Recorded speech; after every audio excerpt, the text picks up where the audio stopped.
so warm today. I know it's got nothing to do with the review because the review is quite a wet and damp cold film, but this is so warm.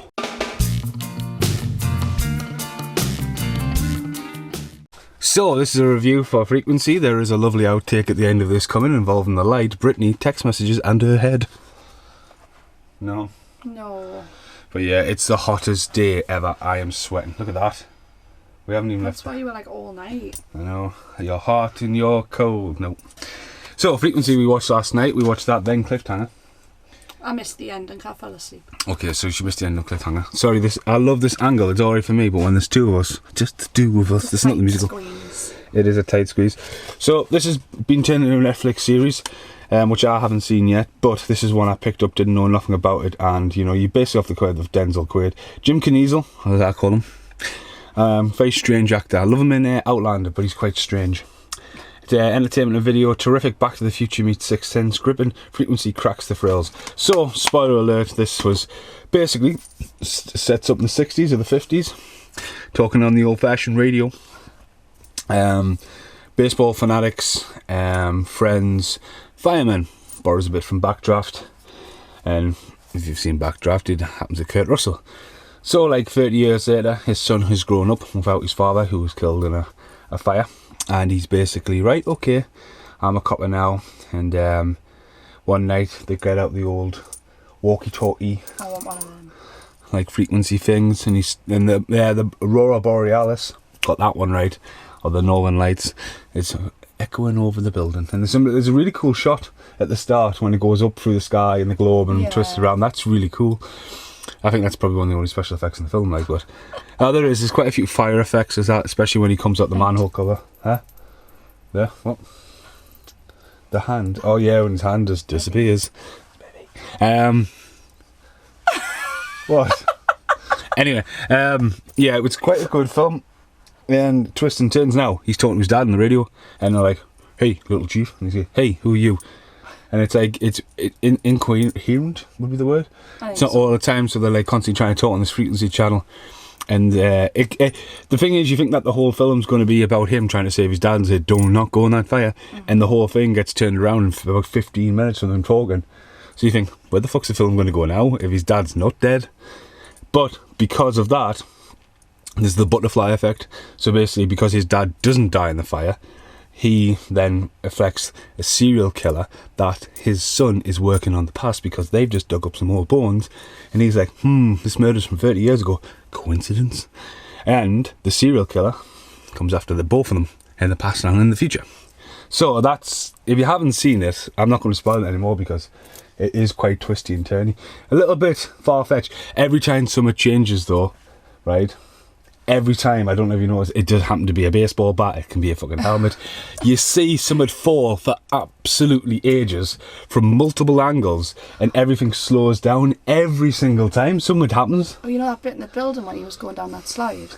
I thought, how big's this building? Oh, I was going down a slide for ages, and I was like, right, this has gone on too long. Yeah, he's, like, he slides down, like his son's sort of like having seizures in the fucking future because his life's changing and his nose is bleeding. No, it's not Ashton Kutcher, but I just really like, even I've seen that 3 or 4 times, I still enjoyed it. I found it quite emotional. You actually. were proper like, oh my god, you've put a film like this on when I've got a hangover. But no, it's quite good. Great father and son story. Strong performances. An hour and 20 minutes, but yeah, as I say, it's now a TV show on Netflix, and we're going to go straight in to Cliffhanger. So Cliffhanger is one of my favourite Stallone films. Rennie Hausen, who did oh my god, the whole room is creaking. Please stop moving things. Oh my god, those shelves are creaking when you move that. Just for that. Hold that there, I'll put this back together. You're not putting that back in there. Oh my god. Does that move over there? That corner is creaking when you move it over there. Well, you know. Honestly. So yeah, one of the best laser discs you can ever get, I think. That looks like you're saying, look at my ass. Yeah, hanging there. Now, there's a lot of real stunts in this, even though Brittany was like, fuck off, man. He's not like, what did you think? The whole cameras. You were like, that's a real stunt. I was like, it's a fucking real person, man. There's a lot of real stunts in this, right? And if you listen to Rennie Housen's commentary, it's like, right, quick here. This is how complicated the shot is. You want to get someone climbing up there. You want to get the weather right. Then you want to have a helicopter fly by. Yes, there is some rate projection. Yes, at times it does look shit. But there is a lot of real stunts. Sylvester Stallone was shit scared of fucking heights as well. And Daylight was meant to be the sequel. It was when you went, well, look at that. That's clearly not Sylvester Stallone. Oh, yeah. Check it out. There was when they're on the mountain at the start and the helicopter goes. Again, it's a real shot. But Stallone's like, I'm not going up there. I'm fucking scared of heights. And, you know, and he just goes off. And once I know where stuff all is. On this one, there's Cliffhanger. Hang on. VHS cover, which I don't like. Stallone. Cliffhanger. Action suspense, one of Stallone's highest peaks at times, I think. Away from when Rocky was fighting Tommy Gunn in the fucking backyard, and they're like, right, Rocky series is definitely need to go on a hiatus, let's do something different, and Cliffhanger was one of them, you know. The best non-stop action picture of the year, well, it does stop. Some great practical stunts. I'm sure the aeroplane that's following them is black, but when it turns up, it's white. It's got Leon from Cool Runnings. It's got Mark's friend Craig Crabasses in it in a very young role. It's got Peter Pan's wife off Hook. I didn't realise that. Yeah, it is Peter Pan. Craig Fairbrass. That's what I said. Oh. It's got a guy with Tasha's in it. It's got Mickey Rourke, who obviously Stallone and him reunite in Guardians of the Galaxy 2. But the story, I like the story. I mean, it's brutal. I mean, it's spooked by Ace Ventura: Pet Detective 2 with a raccoon. What? Do you just say Sylvester Stallone's in Guardians of the Galaxy? 2, huh?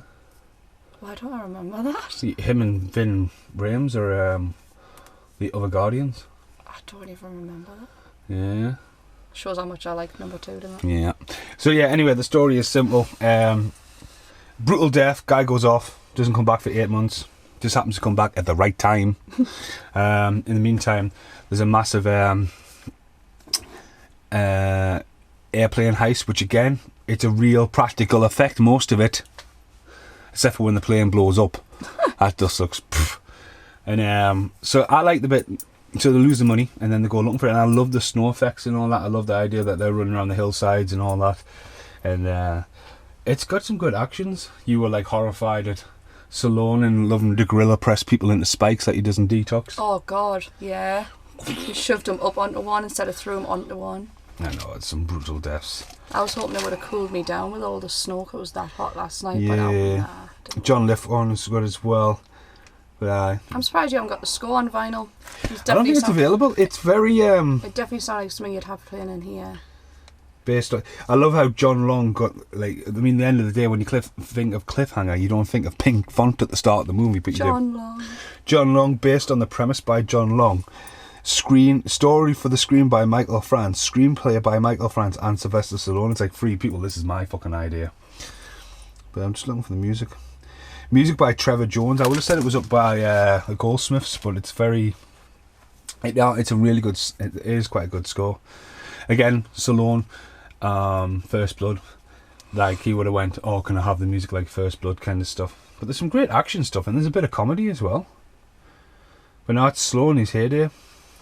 Fucking awesome cover that.